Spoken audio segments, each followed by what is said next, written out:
All right, guys, let's go to the Western Division. And I think if I love Quentin Flowers in the East, this guy is the guy I love in the West, and I've talked about it extensively. He's starting to catch a lot of attention too, and that's Jazz Ferguson. I think when you pair him with Jeff Bidet, that wide receiver, so Jeff Bidet's smaller, quicker, faster. He's going to get a lot of catches. Jazz Ferguson, it's funny because we talked to Mike Mitchell from XFL board, and we were talking about some sleeper players that we're excited to see.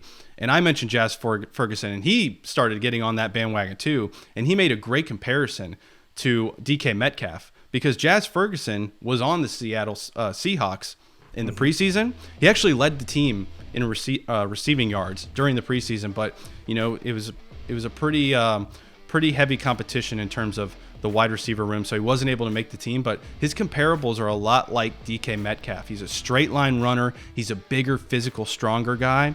If you go to the Dallas Renegades social media feeds, you're going to see a lot of one-handed catches on there from Jazz Ferguson. So I think Landry Jones has some weapons in terms of Bidet and then Jazz Ferguson as well.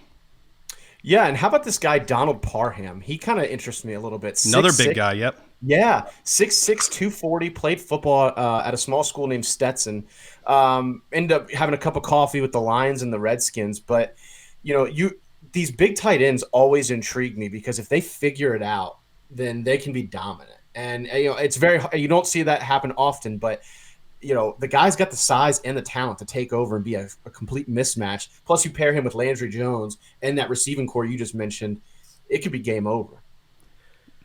Yeah, and then then Gless, you look at what I think the strength of this team or the offense could be is the running back room. There's a ton of NFL experience in that room. Yeah, and that's exactly where I was going to go. I mean, the two guys that obviously jump off the page, Lance Dunbar, who played 3 or 4 years at the Dallas Cowboys and was a productive player, productive third down back as well. And then the main guy in the room, which is going to be Cameron Sardis-Payne, who was, when we talk about a productive college players, which is what the majority of this league is, he was a stud at Auburn, and the stats bear that out. His last year rushed for over 1,000 yards in the SEC. I believe he was first team All SEC his senior year. Had a couple tryouts in the NFL. Couple practice squads, but I'm really excited to see him in a full season and what he can do because I was a huge fan of his in college. I love the way he ran with his pads over his knees, but also had kind of deceptive breakaway speed. So that room, I think, should scare a lot of people. And don't say that about a lot of the running back rooms here in the XFL, but people should be terrified what they're going to roll out in Dallas. He's going to be he's going to be the bell cow of that running game to take the pressure off the passing game. And then, like you mentioned, Lance Dunbar is going to come in and be that change of pace guy that can catch it out of the backfield. Yep. So they have a good balance in their backfield. Let's go ahead and move to the defense. And I want to talk about a guy that I know Pastel, he had him as his X Factor when we did X Factors like a month or two ago. But that's Duron Smith, the safety. This guy, we talked about Will Hill laying the wood. This guy can lay the wood as well. He's a physical safety. He was the highest rated safety in the AAF last year. With the San Antonio Commanders. He's a 3-time first-team All-Mountain West. He was a 6th-round pick for the Bengals. He spent some time with the Browns. But when you watch his highlights, he's one of those guys that's just always around the ball. The speed is not quite where you want it to be in terms of an NFL caliber safety, but the talent is there in terms of the ball hawking skills. He is a turnover machine, and I wouldn't be shocked if he led the XFL in interceptions at the end of the year. Yeah, he's fantastic. And you know what he has? He has instinct, and you can't teach that. Yep. Yeah. That's something that you either have or you don't. But speaking of instincts, I like T. Gray Scales, the linebacker on the team. I'm a big fan of his. He was a big-time recruit coming out of high school, ended up attending the University of Indiana. Go Hoosiers. He was a Big Ten first team All Big Ten in 2017. The guy has a nose for the football. He's a little undersized. He's 6 foot, but like Gless talked about earlier, he's been extremely productive in every stop he's been in. So I'm excited to see what he can do on that defense. Yeah, and speaking of outside linebackers and staying on that, I'm going to go with another guy to watch, Haloli Kakaha. I was going to say, Gless, your boy. He's looking good in camp. Guy, right? That's right. Looking great at camp, but he's a rush end. He's a rush outside linebacker. And, he was an absolute stud at the University of Washington, was unanimous All-American, only the 6'1" in school history. And he was first team all Pac-12 as well that year. Obviously, if you're going to be unanimous All-American, but you got guys, he's a high motor guy. And I think you're going to see a lot of production out of him. And, rush ends are hard to come by, but he's one of the really, really good ones. And I remember when they drafted him, I said, you know what? That's a name to remember about week 7 or 8 when they were being like, why wasn't this guy taken first overall? Right. He has that kind of talent to go on. Now, he's had a tad bit of injury history, which is why he's in the XFL and not the NFL. But I think he's going to turn a lot of heads at the rush end position. Yeah, I think the linebackers are going to be the strength of this defense. The guys that you mentioned, Jonathan Calvin's been getting a lot of hype at outside linebacker. He's a big guy. He's like 6'3", 270. Spent some time with the Packers and Colts. So I think the strength of this defense, other than Deron Smith at the safety position, is going to be their linebacking core. So let's move on. We're going to go to Houston. And I think when you talk Houston, you got to talk offense. So and there's going to be a ton of it. We're hearing rumblings that P.J. Walker's going to be the starting quarterback. That's not been confirmed. But when you look at the skill set players around him, Kenny, there's a lot to be excited about. My favorite player in the league probably resides in Houston right now, and it's D'Angelo Henderson, the running back. I love watching this guy play. If you haven't seen his film, go watch it because he is a wrecking ball. He's 5'7", 208 pounds, and just steamrolls people. But also is quick enough to get around them too. Like he's not just some slow plotter. Like he reminds me a lot of MJD. He's that type of runner.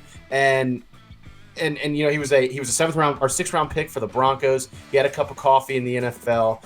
But I just think in an offense where it's going to be predicated to throwing the football and matchups, this guy's going to go unnoticed, and he's going to end up turning a lot of heads because I think he's going to be one of the keys to getting that offense going. Yeah. I think he's going to keep the defense honest, and he's got a knack for the end zone. The guy set an NCAA record for most touchdowns in a consecutive game at 35. So everything about this guy, he's super productive. He's powerful. He's versatile. I love him. He's my favorite player watching the entire XFL, to be honest. Yeah, it's going to be really interesting to see how they utilize him generally. Just traditionally in run and shoot offenses, the running backs are really forgotten, and they don't really do a whole lot other than getting an occasional screen pass. They love the shovel pass, running a quick trap here or there. That's why I think his size is such an advantage because he is going to be able to hide in the screen game and probably be able to break, 2 or 3 a game and really keep the defense honest, to your point, Kenny.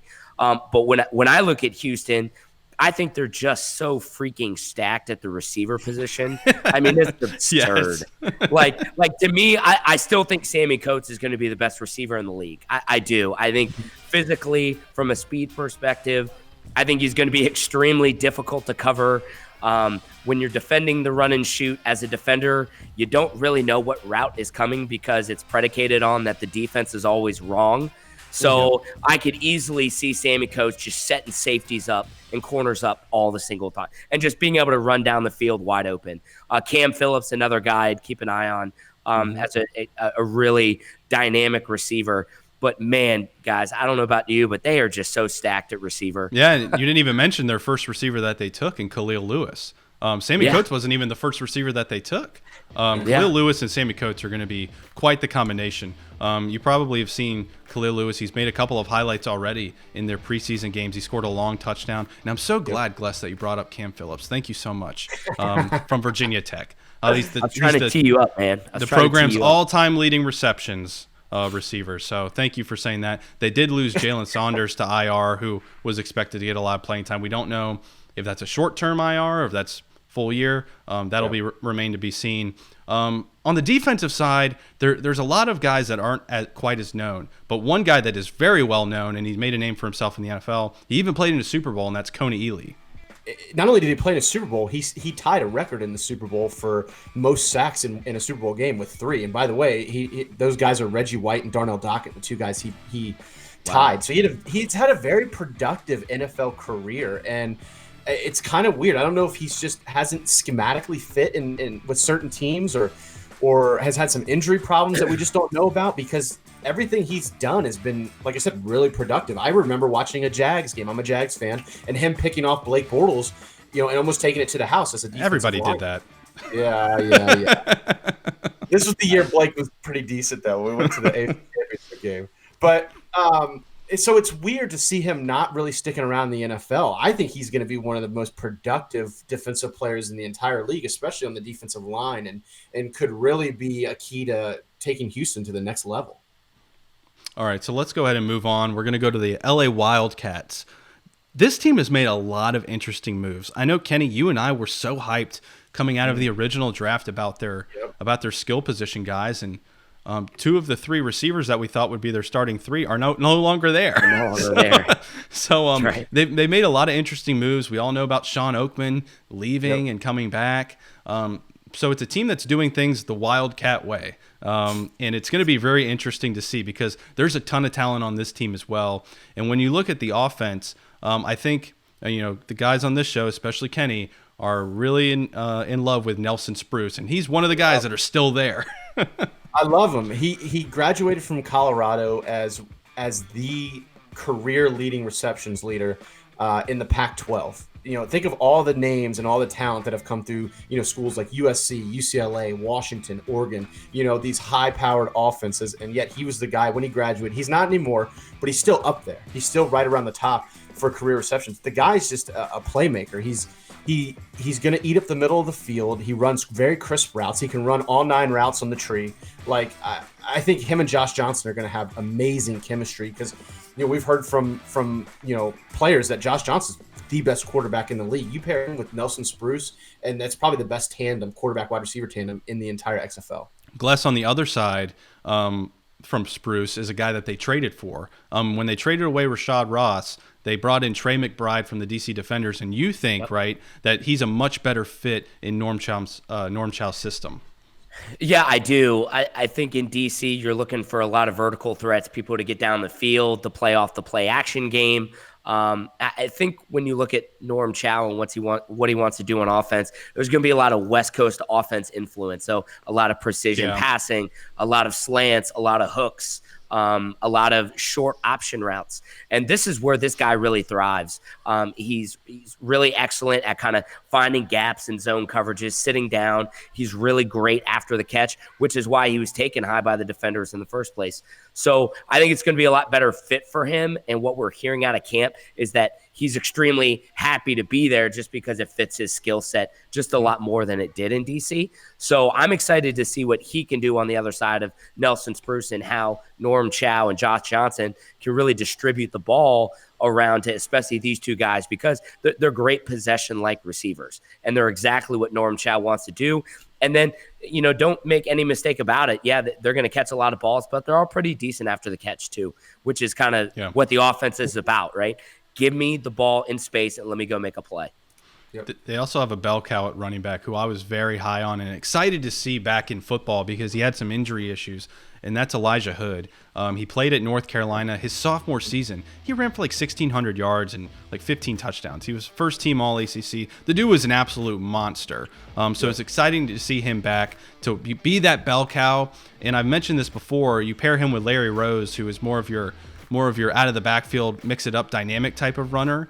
I really think back to those Norm Chow USC days of Lendale White and Reggie Bush. And that's what I see here with Elijah Hood and Larry Rose. And they have a good offensive line. Storm Norton is a good offensive lineman. He's got long arms. He's going to anchor that team at one of the tackle positions. So I think they're going to be committed to the run. And I think Elijah Hood is probably going to be one of those guys you're going to be seeing getting a lot of carries and a lot of touchdowns and a lot of work at the goal line. Yeah. I'm actually really glad that you mentioned the offensive line, Riley, because probably on an average, when I just look at their roster, probably average 6'4", 6'5", 320, 330 across the board. They're one of the bigger lines in the league. I mean, you want to talk about tons of beef. I mean, they got beef everywhere. So I agree with you. I think you're gonna see Elijah Hood be extremely effective just because the holes are going to be there.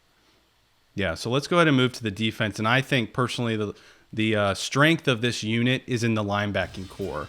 When you look at Anthony Johnson, we all know how successful he was at LSU. He was a monster. He played a lot on the line. He's a little undersized, but I think in this system he can really utilize his skill set.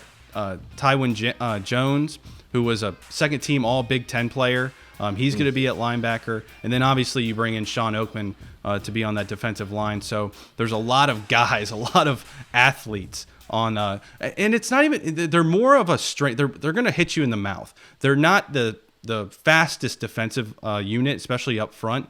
But those are guys that are going to be physical. They're going to push people out of the way. They're going to get after the quarterback and make a ton of plays. You saw that. Willie Mays is another guy at linebacker who I didn't mention. He was making plays in their preseason games just a couple of weeks ago. So he's going to probably be seeing a lot of playing time. I think the linebackers are going to be the strength of his team. Yeah, I think that's a great point, Riley, about the strength of the defense. But I think one other thing that's really stood out to me, and I'm going to go back to the defensive line, is just frankly their size up front. Just like they are on offensive line, the defensive line is the same thing. So, you mentioned Sean Oakman coming back 6'9", 280 out of Baylor. What you may not know is the defensive end on the other side, who is also from Baylor, is 6'9", 287, right? So you're going to have two guys that are just going to be mammoth on the defensive side of the ball.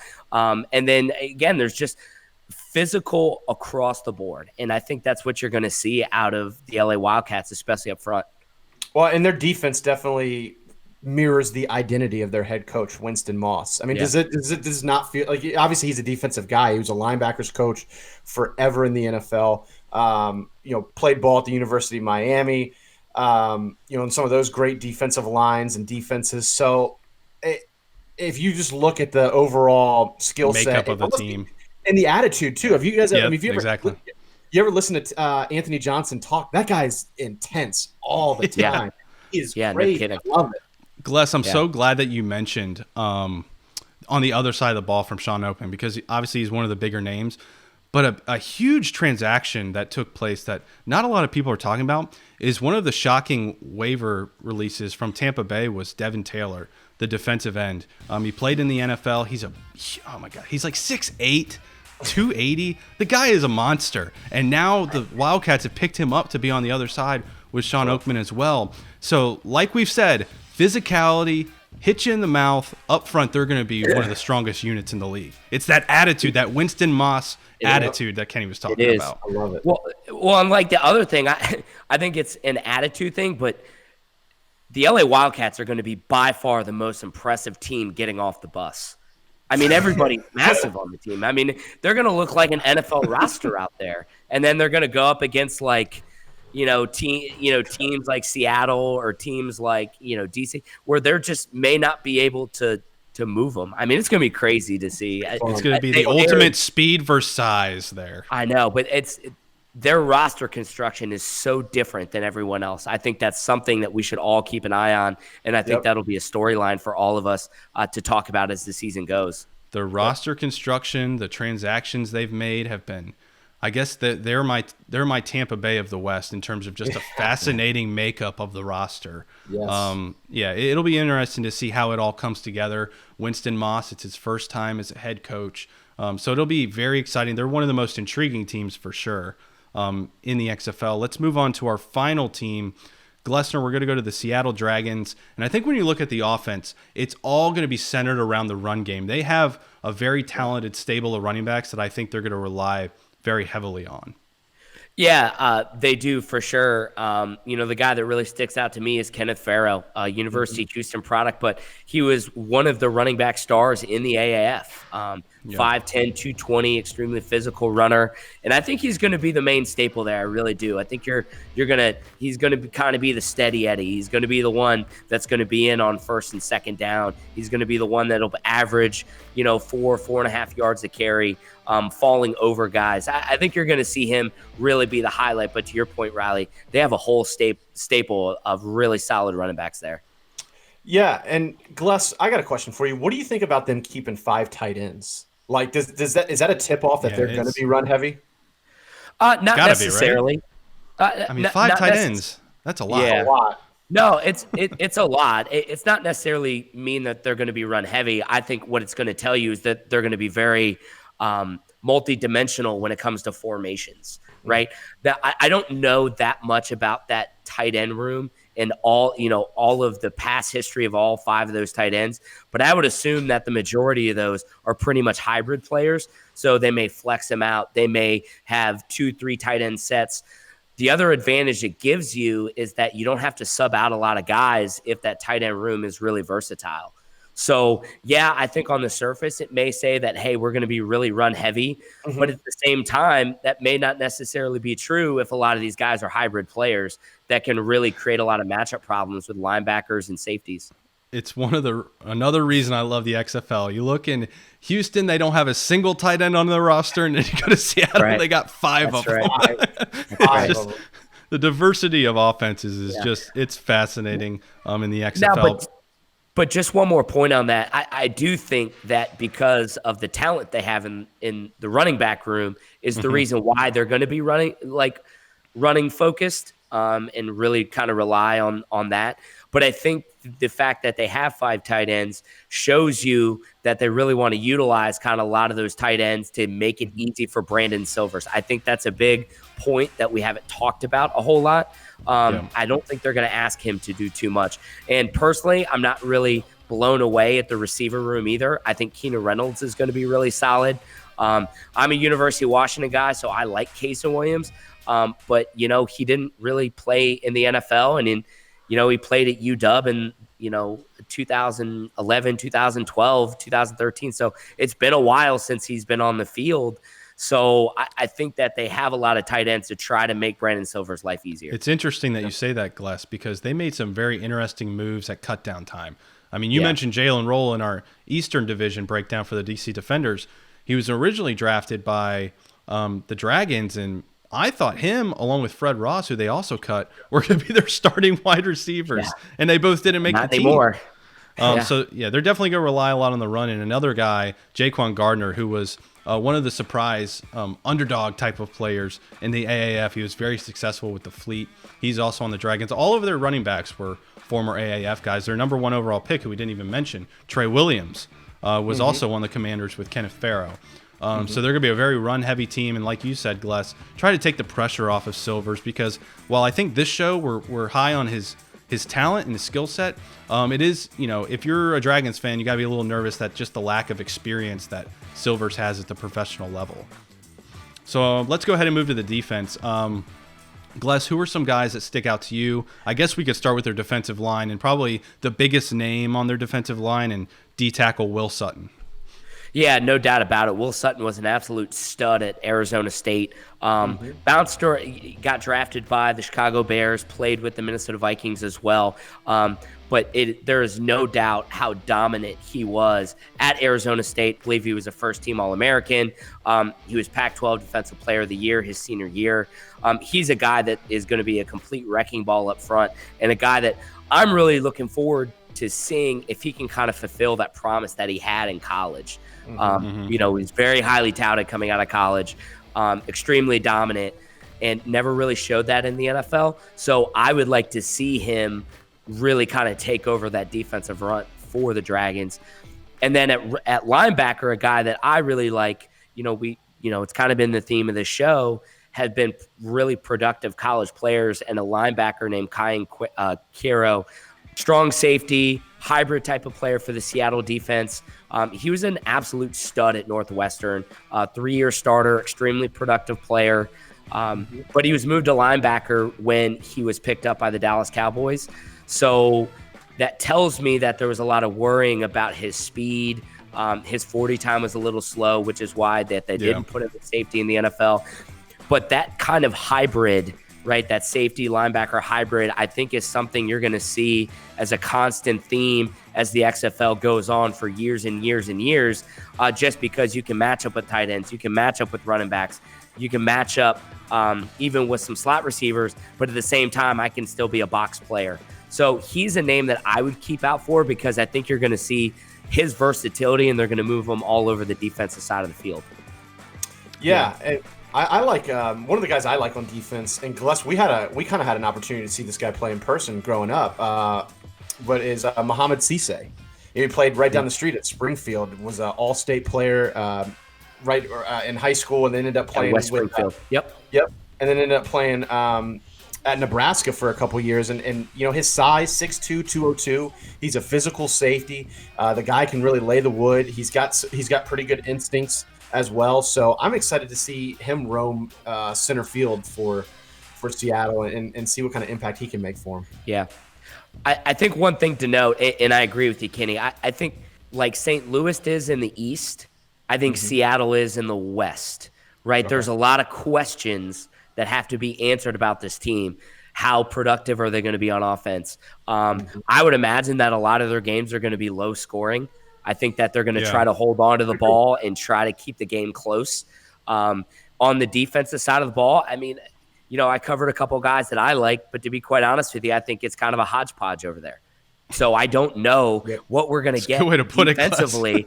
Yeah, well, I just think there's a lot of unknowns, and I think there's a lot of questions that have to be answered, and I think we'll see it week 1 in DC on how good, from a roster construction perspective, how good was this roster put together? Because I don't think we know. There hasn't been a lot of news coming out of Seattle. We obviously haven't been at training camp, so it's hard for us to really give a deep analysis on the Dragons just because there's really not that whole lot of information about them. Yeah, one guy I am high on is Nick Temple. From what I have read and what I've seen is he's become more of the vocal leader of that team at linebacker. At Temple, he had 281 career tackles. So he's gotten quite a few reps. He had 11 sacks. He was very productive.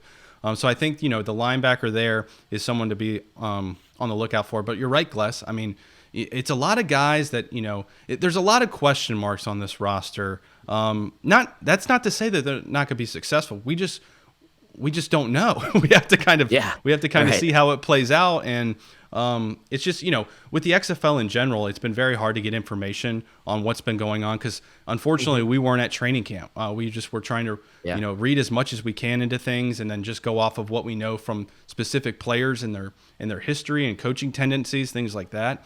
But the news has been hard to come by at times when it comes to XFL training camps and whatnot. So, but it'll be interesting to see what happens in Seattle. And we're going to find out real soon because they open up with the DC Defenders, the first overall game. And I guess while we're mentioning that, we'll also mention that we will be live pregame at Walter's Sports Bar right down the street from Audi Field starting at 11 a.m. Right. So if you're planning to go to the DC Defenders Seattle Dragons game, stop by. RSVP on our Facebook page. Stop by, say hi. We might even get you on the show. We'll see. We're going to see how it goes. Right. But we're very excited to be partnering up with Walters to kick off the XFL season. We're going to live stream it on YouTube, Facebook, and on our website, xflchalktalk.com.